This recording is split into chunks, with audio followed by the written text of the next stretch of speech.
Push-ups are one of the most fundamental bodyweight exercises and are very popular. The movement is simple, can be done everywhere, and it's very effective because you are using a lot of muscles at the same time. Sounds good, right? The problem is that a lot of people concentrate on quantity instead of quality when doing push-ups. To avoid this, you should focus on these 4 points to make your push-ups perfect. Let's start straight with the number 1, the body position. A push-up is not only a triceps, chest and shoulder movement.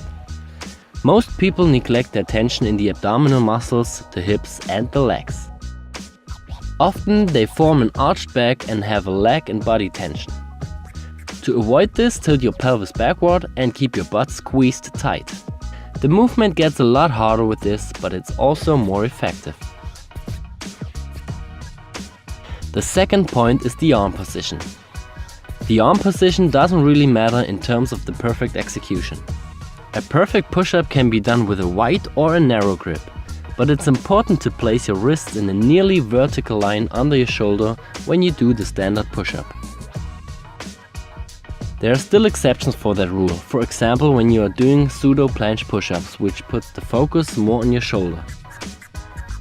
Or when you're doing sphinx push-ups, which are a triceps dominant movement. If you are working with standard push-ups and choose a wider grip, it involves the chest more than a close grip, and a close grip sets the focus more on your triceps. The only thing you should avoid completely are out-flared elbows, because this puts a lot of stress on your shoulder, which can lead to injuries. The closer you place your arms to the body, the more your elbows point backwards. The wider you place your arms, the more your elbows going away from your body, but they still point more backwards than to the side.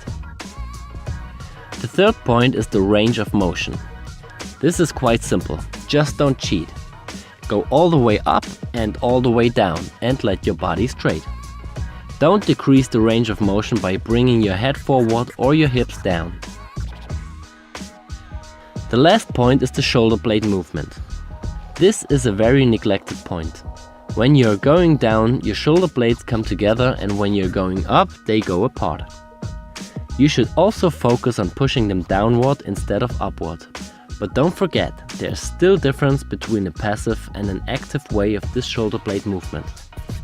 If you are too weak in the shoulder girdle, your shoulder blades come together because you are not able to hold your body against the gravity. You can see this especially at the top of the movement. When you are going down, always focus on the tension and an active shoulder blade movement. Don't let yourself fall down into your structures. If you consider all those points and try it on your own, you will notice that it's much harder to do. Maybe your amount of maximum repetitions will drop, but that doesn't matter. Always focus on quality over quantity, and you will be rewarded with progress and a healthy body. If you have any questions to this topic, just leave a comment. Thank you, Alex.